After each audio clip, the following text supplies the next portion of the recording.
नमस्कार दोस्तों, स्वागत है एक नई कथा में। इस कथा में हम जानेंगे विद्याधर मोक्ष तथा शंखाचूड़ वध के बारे में।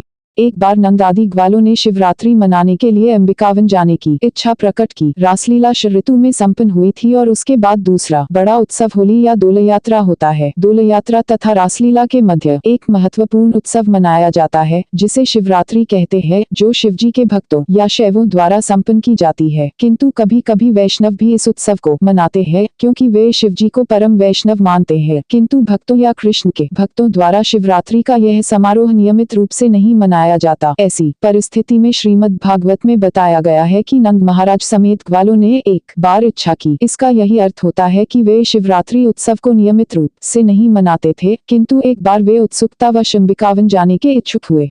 अंबिकावन गुजरात प्रदेश में कहीं पर है। कहा जाता है कि यह सरस्वती नदी के तट पर स्थित है, किंतु गुजरात प्रदेश में सरस्वती नाम की कोई नदी नहीं है। वहाँ की एकमात्र नदी साबरमती है। भारत के सारे महान तीर्थ स्थान गंगा, यमुना 264, विद्याधर मोक्ष तथा शंखाचूड़ वध, सरस्वती, नर्मदा, गोदावरी, कावेरी आदि उत्तम नदियों के तट पर स्थित है। अंबिकावन सरस्वती नदी के तट पर स्थित था और सारे ग्वाले तथा नंद महाराज वहाँ गए। उन्होंने शिवजी तथा अंबिका की मूर्तियों की पूजा अत्यंत भक्तिभाव से प्रारंभ कर दी। यह सामान्य प्रथा है कि जहाँ कहीं भी शिवजी का मंदिर होता है वहीं अंबिका दुर्गा का भी मंदिर होता है, क्योंकि अंबिका शिवजी की पत्नी है और स्त्रियों में परम पतिव्रता है। वे अपने पति के संग से पृथक नहीं रहती। अंबिकावन पहुंचकर वृंदावन के ग्वालों ने सर्वप्रथम सरस्वती नदी में स्नान किया। यदि कोई किसी तीर्थ स्थान पर जाता है तो उसका पहला कर्तव्य है कि वह स्नान करे, और कभी कभी लोग अपना सिर भी मुड़ाते हैं। यह पहला कार्य होता है। स्नान के बाद लोगों ने श्री विग्रहों की पूजा की और पवित्र स्थानों में दान दिया।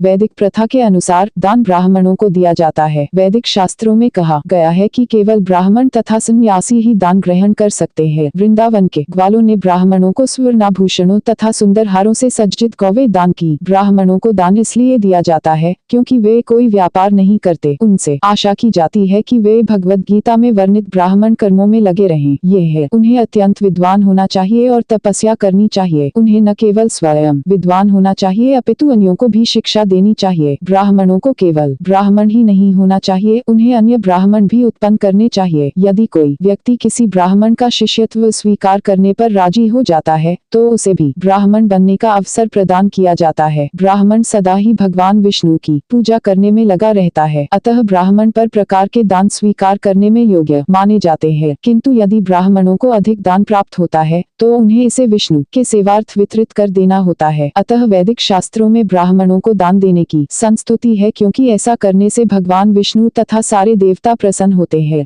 सारे यात्री स्नान करते हैं, श्री विग्रह को पूजते हैं और दान देते हैं। उन्हें कम से कम एक दिन उपवास करना होता है। उन्हें चाहिए कि वे तीर्थ यात्रा के स्थल पर जाएं और वहां पर कम से कम 3 दिन तक रुकें। पहला दिन उपवास रखने में बीत जाता है और रात में थोड़ा सा जल पिया जाता है, क्योंकि जल से व्रत भंग नहीं होता।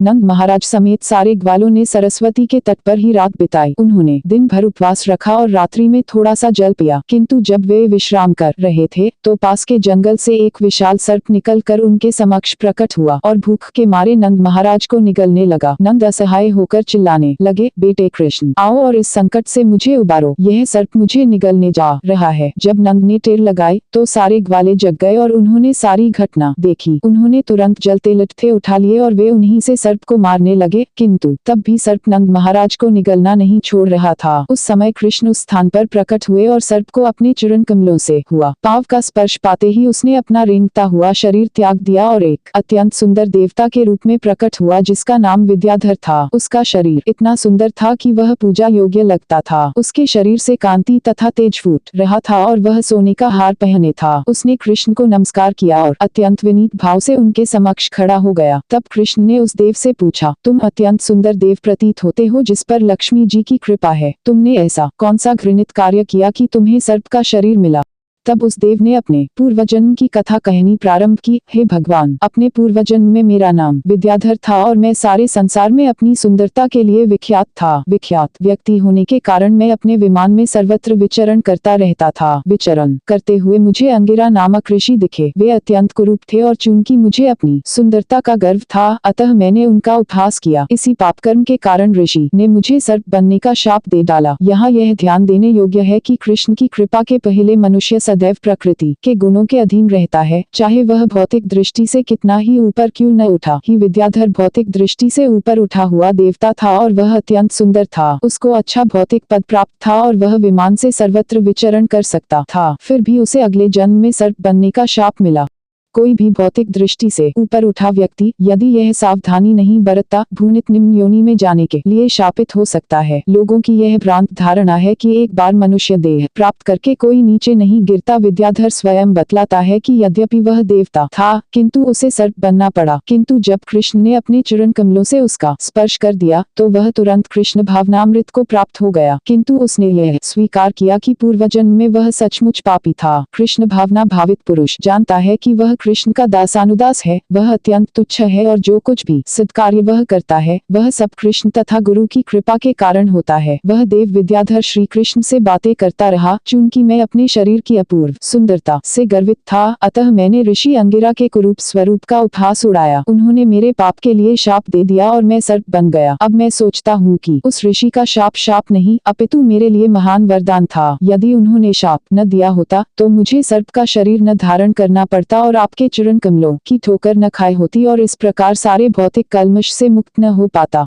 इस संसार में 4 चीजें अत्यंत मूल्यवान है: उत्तम कुल में जन्म लेना, धनी होना, विद्वान होना तथा सुंदर होना। ये सब भौतिक संपदा समझे जाते हैं। दुर्भाग्यवश कृष्ण भावनामृत के बिना ये भौतिक संपदाएं कभी कभी पाप एवं अपयश के कारण बन जाती है। विद्याधर देवता होते हुए भी और सुंदर शरीर वाला होकर भी गर्व के कारण सर्प का शरीर प्राप्त करने के शाप से शापित हुआ। अतः इस घटना से हमें यह शिक्षा मिल सकती है कि जिन लोगों को अपनी भौतिक संपदा का अत्यंत गर्व होता है और ये दूसरों के प्रति भाव रखते हैं, उन्हें सर्प का शरीर मिलता है। सर्प सर्वाधिक क्रूर तथा ईर्ष्यालु जीव माना जाता है, किंतु जो लोग मनुष्य होकर अन्यों से ईर्ष्या करते हैं वे सर्पों से भी अधिक दोषी समझे जाते हैं। सर्प को मंत्रों तथा औषधियों के बल पर दमित या नियंत्रित किया जा सकता है, किंतु जो ईर्ष्यालु है उसे कोई भी वश में नहीं ला सकता। विद्याधर ने आगे कहा, हे प्रभु, अब मैं सोचता हूँ कि समस्त पाप कर्मों से मुक्त होकर अपने घर स्वर्ग वापस जाने के लिए आपकी अनुमति प्राप्त कर लूँ। यह प्रार्थना सूचित करती है कि जो लोग सकाम कर्मों में अनुरक्त हैं और उच्च लोकों में जाकर सुख भोगना चाहते हैं वे श्री भगवान की स्वीकृति के बिना जीवन लक्ष्य की प्राप्ति नहीं कर सकते। भगवद गीता में यह भी कहा गया है कि अल्पज्ञ लोग भौतिक लाभ की कामना करते रहते हैं, फलतः तरह तरह के देवताओं को पूजते हैं, किंतु वास्तव में वे भगवान विष्णु या कृष्ण की अनुमति से ही देवताओं से वरदान प्राप्त करते हैं।